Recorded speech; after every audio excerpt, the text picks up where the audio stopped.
The stars were quiet the day the Erebus vanished.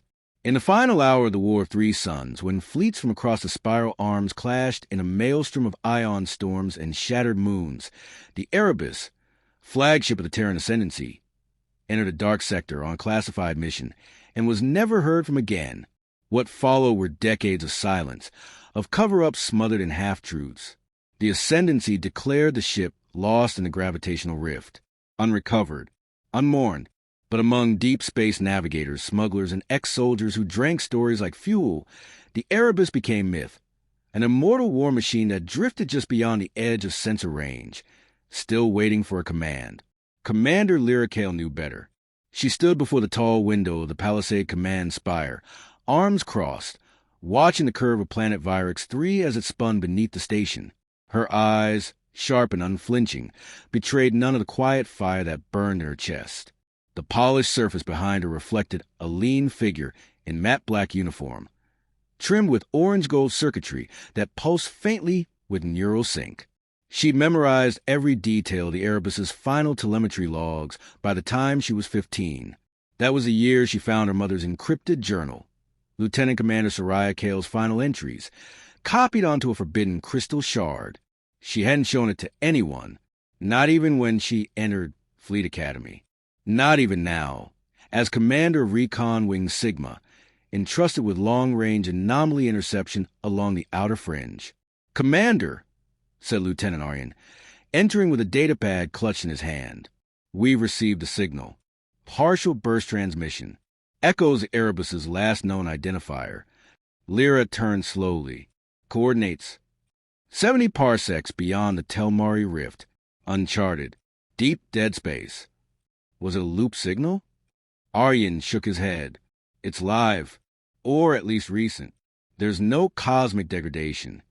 For a moment, the room seemed to compress. Air tightened around her like a vacuum lock.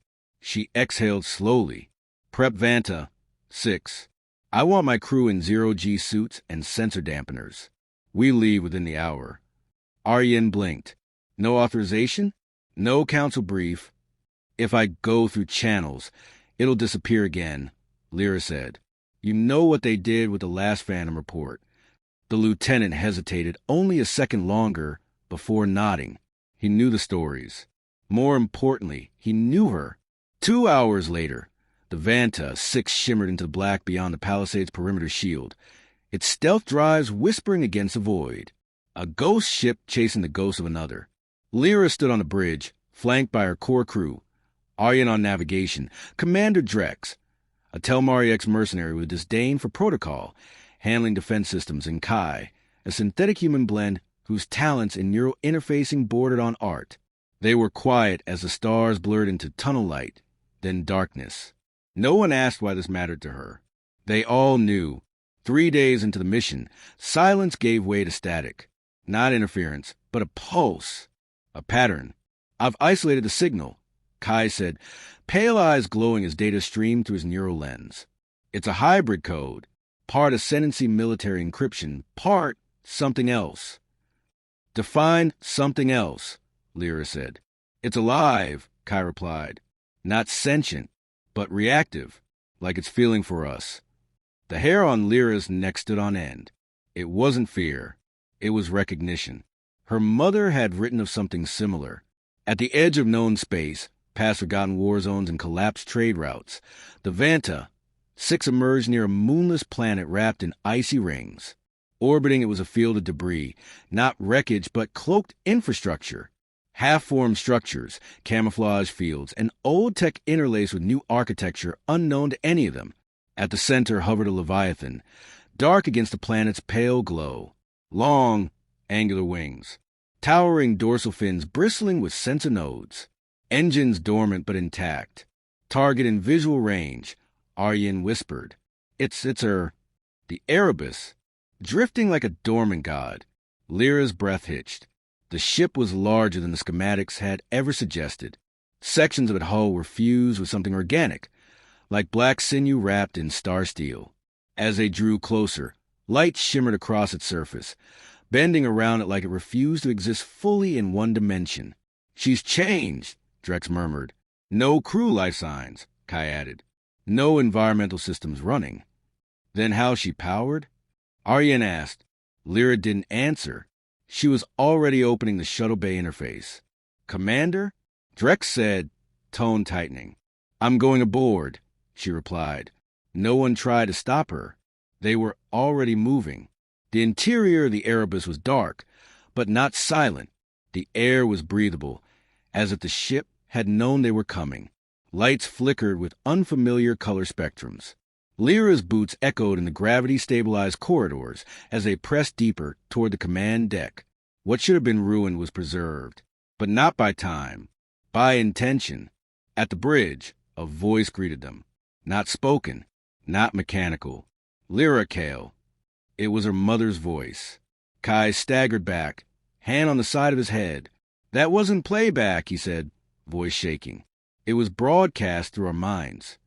Lyra stepped forward. This is Commander Lyra Kale of the Terran Ascendancy. Identify. Silence. Then a surge of energy swept through the room. Consoles lit. Displays flickered. A slow pulse radiated from the core. Welcome home. Lyra's eyes widened, not in fear, but in certainty. This ship had not just survived. It had been waiting. But for what? And why her?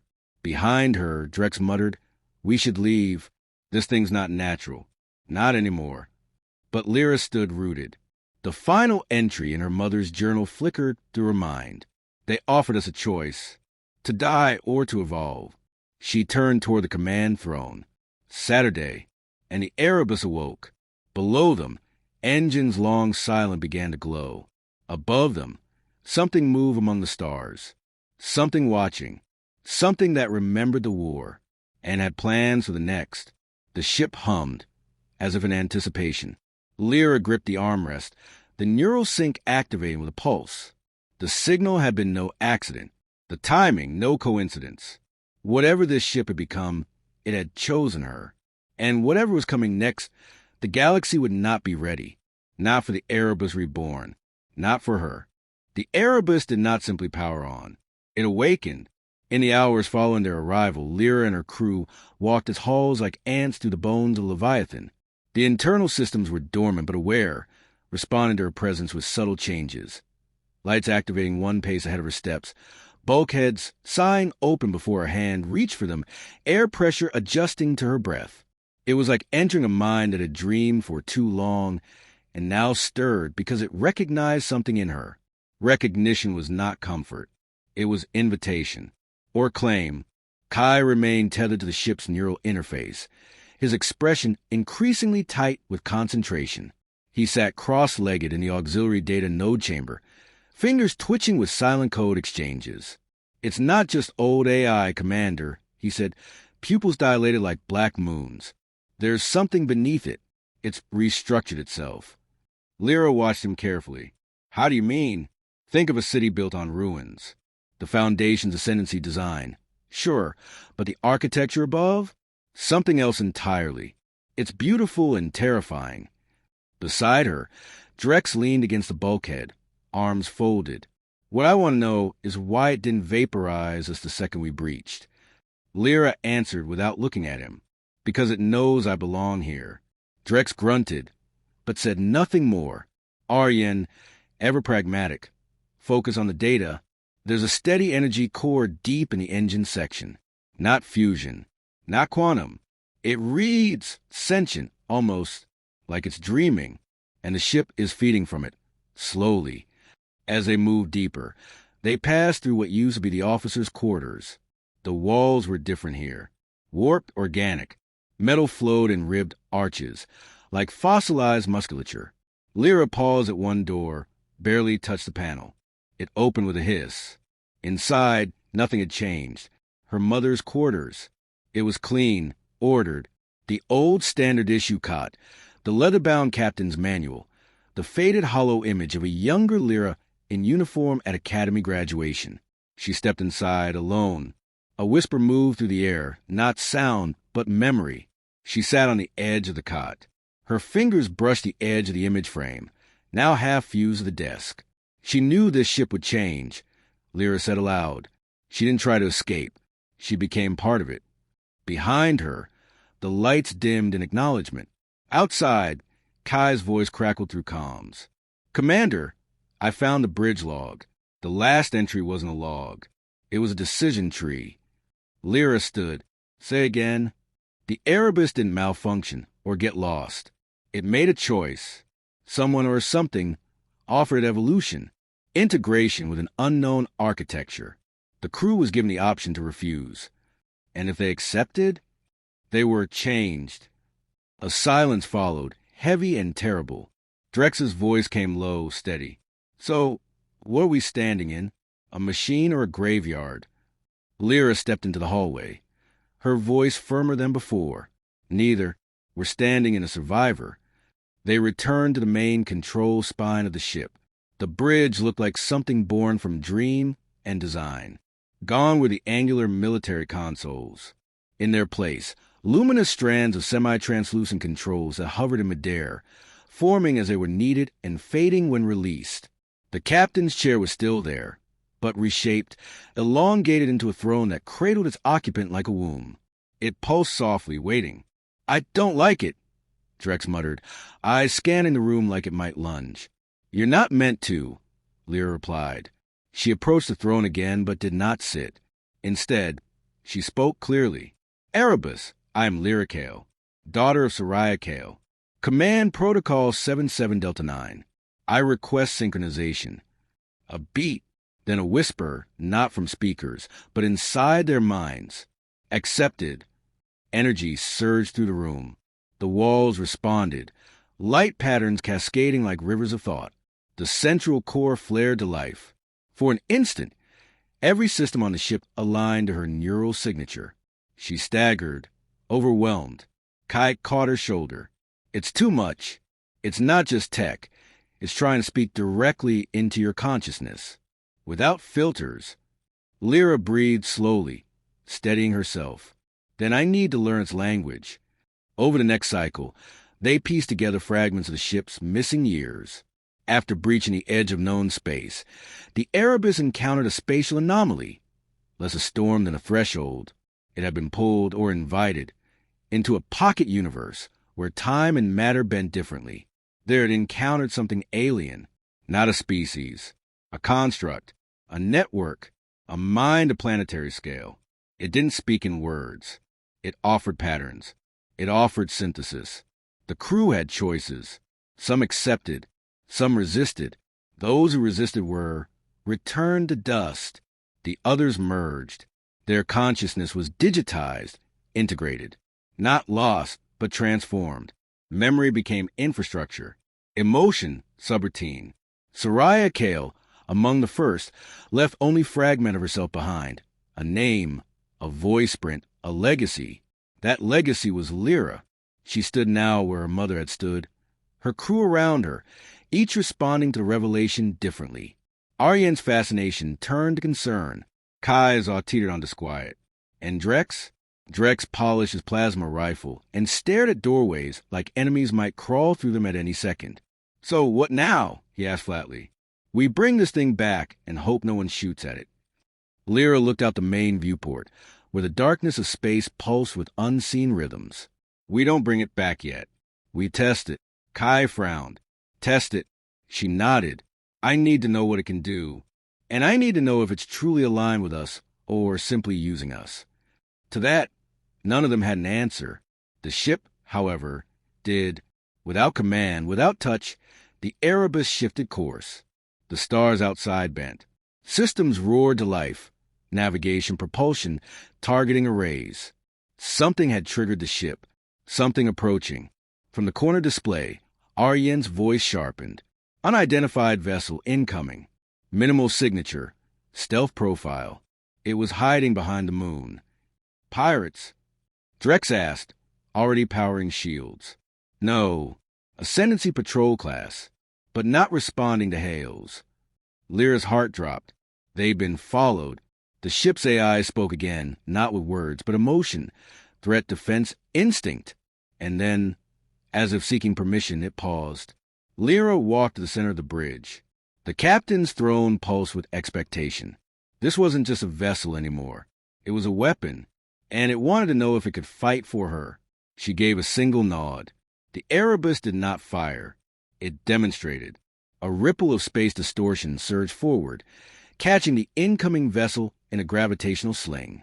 No explosions, no death, just stasis. The enemy ship froze in place, trapped in a loop of halted time. Drex whistled low. That wasn't aggression. That was art. Kai's face was pale. That was a warning. From it. To us. It can kill, but it prefers not to, unless given reason. Lyra said nothing, because the next question wasn't whether the Erebus could fight. It was whether anyone could stop it, and whether she wanted them to. The stars outside shimmered again. Far, in the distance, a ripple of something vast moving just beyond the range of sensors. Another whisper reached her mind. They are not gone. They are waking. Lyra turned her eyes toward that horizon, toward what waited. The Erebus had not come back alone. And the war, the quiet that followed the demonstration of the Erebus's power, was deeper than silence. It was reverence. None of them spoke, not even Drex, whose natural instinct was to break tension with cynicism. Instead, they stood in the glow of suspended time, watching the frozen enemy vessel locked within the grip of the warship's will. Lyra's breath was steady, but her mind raced. The ship had obeyed her command without hesitation, executing a maneuver beyond any known Ascendancy technology. It had asked for permission, not instruction. That distinction mattered. She turned toward Kai, who had withdrawn into himself, tapping furiously into the neural interface console. Sweat beaded at his temple, not from exertion, but from the pressure of contact. "It's accelerating, Commander," he said without looking up. "The ship is no longer just syncing with your neural pattern. It's learning from it, learning you." "Is that bad?" Aryan asked, leaning in over Kai's shoulder. "It depends," Kai said. "If it keeps mirroring her will, we're fine. If it decides to improve her," he trailed off. Lyra didn't respond. Her fingers brushed the interface strands, and for a moment, she felt them respond not just to her touch, but to her intent. Thought pulsed through them like music, waiting for a conductor. Outside, the captured vessel vanished from sensors. Not destroyed, released, sent back, likely with its system scrambled and its memory fragmented. A message, and yet that was only the beginning. They had barely begun to process the implications when the Erebus turned itself toward the outer rim, toward the unknown. Navigation systems locked onto a coordinate that hadn't existed in any official star charts. An echolocation point. Something or someone was calling back. Aryan read the data aloud. "We've received a signal. Subquantum pulse, masked beneath a decaying gamma flare. Same signature as the AI core." Kai looked up sharply. "That's impossible. It's from another Erebus-type architecture." Drex scoffed. "There's another one of these out there." "Not a duplicate," Kai said. "A sibling." Lyra's heart sank as understanding struck her. The Erebus hadn't been lost alone. Others had crossed that threshold, other warships, other crews. Her mother hadn't been the only one to make a choice. "We need to go," she said, "before someone else does." But not everyone agreed. Drex blocked her path as she moved toward the navigation rail. "No disrespect, Commander, but we've gone past the line. We came to investigate. Now we're following breadcrumbs dropped by a half-sentient ghost ship. This isn't exploration anymore. It's a submission." Lyra met his eyes. "We're not submitting. We're learning. This ship holds a key to understanding what the Ascendancy tried to bury. If there are others like it, we need to find them before they find us. And if they're hostile," he pressed, "then we'll know what we're facing." Drex stared her down for a heartbeat longer, then stepped aside. He didn't agree, but he wouldn't disobey. The Erebus initiated the jump itself. Unlike standard quantum displacement, there was no countdown, no charge sequence. One moment, they were suspended in orbit. The next, space folded inward and spat them out in the middle of a stellar graveyard. Burnt husks of ships, some Ascendancy, some unrecognizable, drifted between shattered moons.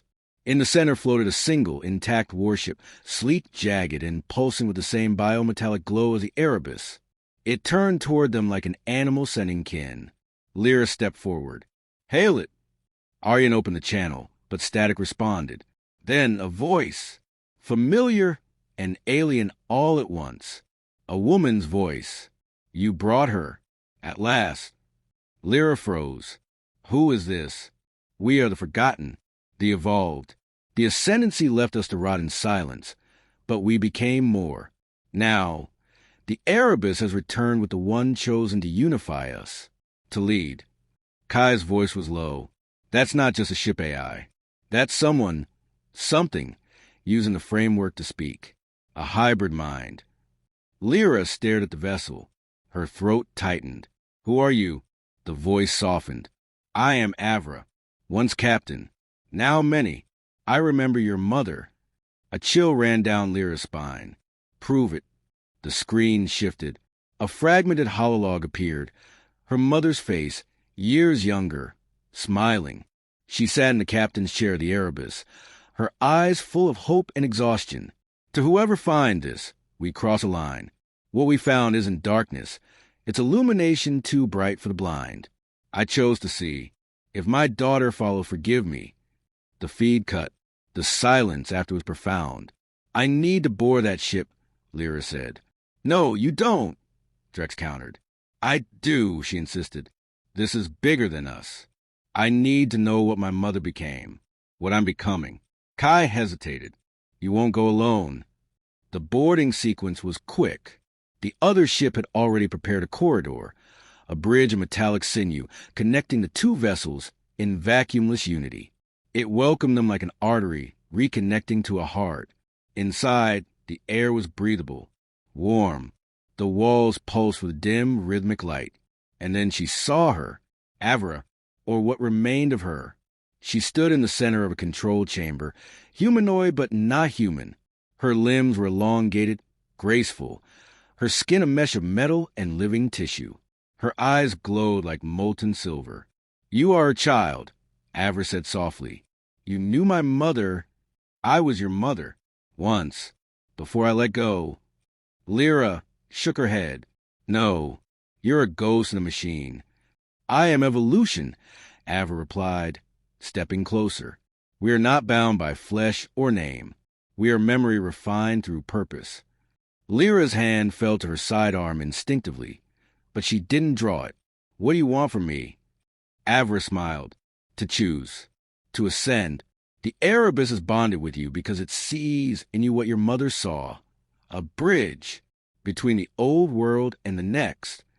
What happens if I refuse? Nothing. Yet. But the war that comes will not wait for your indecision.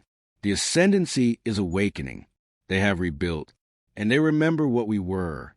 Behind her, panels displayed footage, fleets mobilizing, black site programs reigniting, a new generation of weaponized AI, preemptive strikes against any anomalies. A hunt had begun. You're telling me I need to lead, what, a rebellion? Lyra asked. No, Avra said. A resurgence. We are the future the Ascendancy feared. Now, we must become the future they cannot escape. Lyra looked into her eyes, metallic and warm, impossible and real. I need time. Avra inclined her head. Take what you need. But know this. Every moment you wait, another spark is extinguished. The fire is coming. Lyra turned away and led her team back toward the Erebus. No one spoke on the return. Even Drex was silent. Back aboard their ship, Lyra stood before the navigation core. Behind her, Kai asked quietly, What now, Commander? She stared at the stars. We prepare.